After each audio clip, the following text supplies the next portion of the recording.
You skipped dinner. You didn't snack. You went to bed early. But somehow, you still wake up with sky-high blood sugar. Why? And what's your body trying to tell you? As a physician who's spent over 2 decades studying diabetes and aging, I can tell you this: morning blood sugar spikes are not only common but deeply misunderstood. And if you don't understand why they are happening, every morning becomes a guessing game until it's too late. Let's take a closer look at what's really going on inside your body while you sleep and how to safely bring your fasting blood sugar down, starting tonight.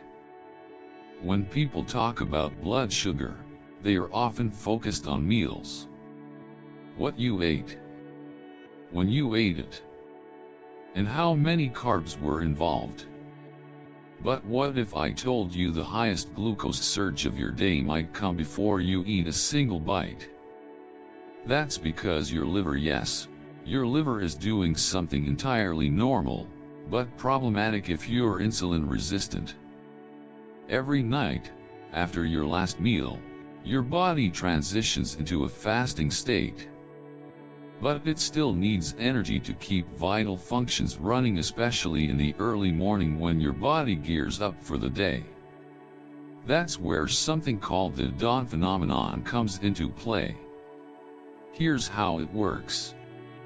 Around 3 to 6 a.m., your body naturally releases hormones like cortisol, adrenaline, and growth hormone. These hormones signal your liver to convert stored glycogen into glucose, releasing it into your bloodstream. Normally, your pancreas responds by releasing insulin, which tells your cells to absorb that sugar for energy. But if you're insulin resistant, as many people over 50 are, your liver ignores insulin's signal. It keeps dumping sugar into your bloodstream, while your cells refuse to absorb it. The result? You wake up with high blood sugar, even after a full night of fasting.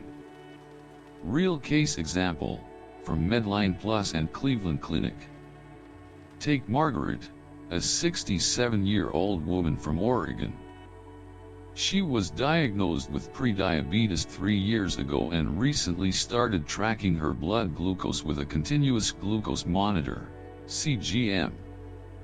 To her surprise, her highest daily readings happened at 6:30 a.m. before breakfast. Her evening levels were lower, even after dinner. After consulting her doctor and adjusting her diet and sleep habits, Margaret was able to lower her fasting glucose by 20 mg/dl within 6 weeks.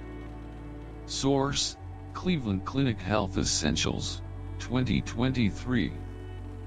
Most people think, if I don't eat, my blood sugar will stay low.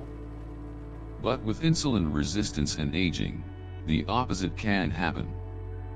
Let's walk through a few everyday habits that seem healthy but backfire when it comes to blood glucose regulation. Mistake number 1: eating carbs late at night.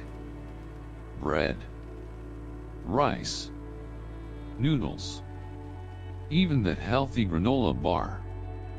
When eaten after 7 p.m., your body doesn't get a chance to burn off the sugar. Instead, it stores excess glucose in the liver, amplifying the dawn phenomenon the next morning. According to Harvard Health Publishing, late evening carbs can increase morning glucose spikes by up to 25% in insulin-resistant individuals.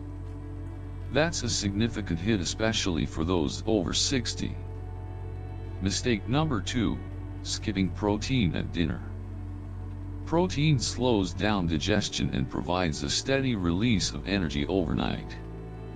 If your dinner lacks lean proteins like fish, chicken, or legumes, your body compensates by breaking down more liver glycogen, raising blood sugar before dawn. Try a dinner of grilled salmon and roasted vegetables, instead of pasta or white rice. Mistake number 3: taking medication without adjusting for activity. If you're taking insulin or diabetes medication at night without eating or after intense evening workouts, your blood sugar may crash while you sleep, triggering what's known as the Somogyi Effect, a rebound spike in the morning. Symptoms include night sweats, bad dreams, waking with a headache.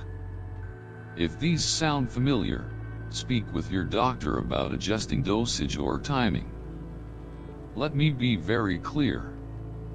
You can reduce your fasting glucose naturally without extreme diets or guesswork. But consistency and personalization are key. Here's what decades of research and experience has taught me. Step 1. Time your last meal wisely.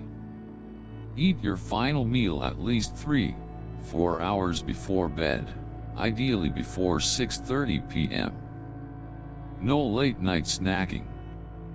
Even healthy snacks like fruit can disrupt overnight glucose levels.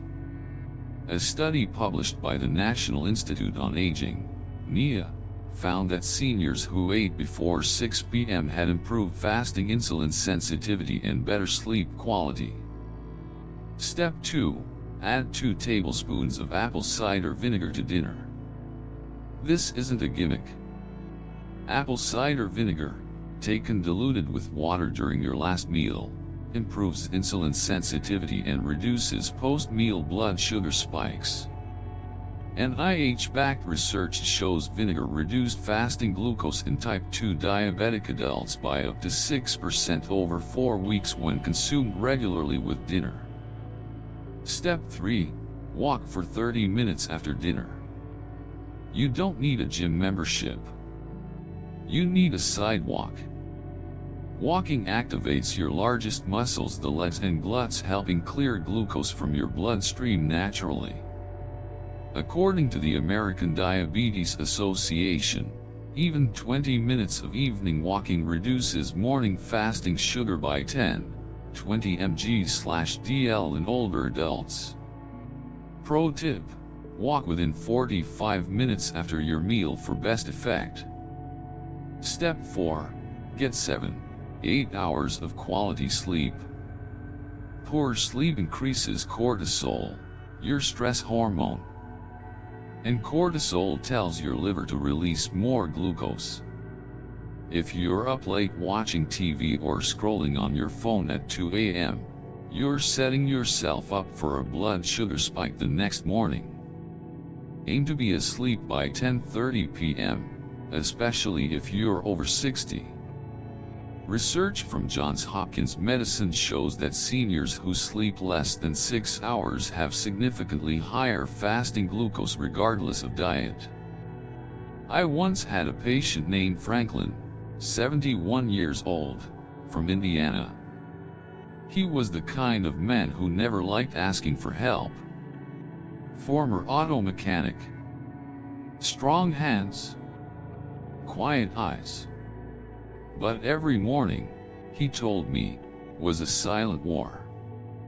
"Doc, I go to sleep hoping I'll wake up normal. But every morning, it's the same number. High. And I feel like a failure."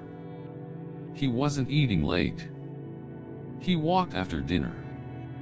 He tried everything the internet told him. Yet nothing changed. What we discovered together was this: he was experiencing the Somogyi Effect. His nighttime insulin dose was too high, and his blood sugar was crashing at 2 a.m. without warning. His body, panicking, pumped sugar into his blood while he slept. We adjusted his medication timing, added a small protein snack before bed, and within 2 weeks, his morning readings began to stabilize.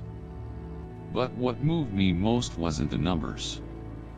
It was what he said at our last visit. "I don't feel broken anymore. I feel like I'm finally back in control of my mornings."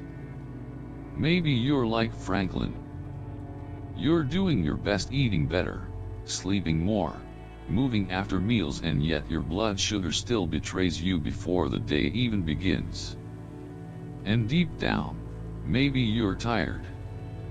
Not just physically, but emotionally. I want you to hear me clearly.